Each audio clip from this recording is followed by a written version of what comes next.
નમસ્તે. આજના વિડીયોમાં આપણે 5 થી 6 મહિનાના બાળકોના વિકાસને મજબૂત કરવા માટે નવચેતનામાં સૂચવવામાં આવેલી પ્રવૃત્તિઓ વિશે શીખીશું. ઘર મુલાકાત નંબર 11 પહેલા આ વિડીયો ચોક્કસ જોઈ લેજો.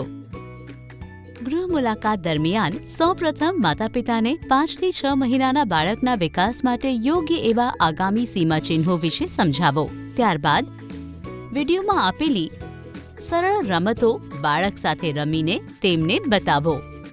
બાળકને રમાડ્યા પછી માતા-પિતા અને ઘરના બીજા સભ્યોને પણ કહો કે તેઓ બાળક સાથે રોજ આ રમતો રમે. આ પ્રવૃત્તિઓ દ્વારા 6 મહિનાની ઉંમર સુધીમાં બાળકો સામાન્ય રીતે નીચે મુજબની ક્રિયાઓ કરવા સક્ષમ બને છે. તેઓ પોતાનું માથું સ્થિર રાખી શકે છે અને ટેકા સાથે બેસી શકે છે. અવાજની દિશા તરફ પોતાનું માથું ફેરવે છે. વસ્તુઓ સુધી પહોંચવા માટે પ્રયત્ન કરે છે.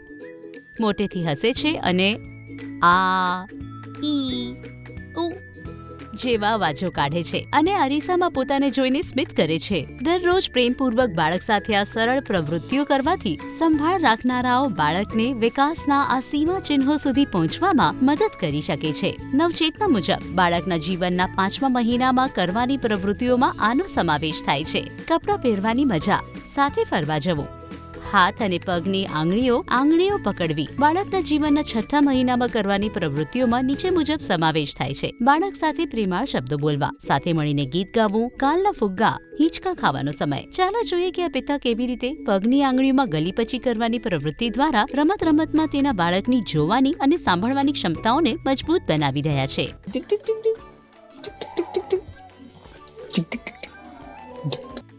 હા, રોજ આવી નાની રમતો રમાડવાથી ઘરના સભ્યો બાળકને શરૂઆતના પહેલા 3 વર્ષમાં સારી રીતે આગળ વધવામાં મદદ કરી શકે છે.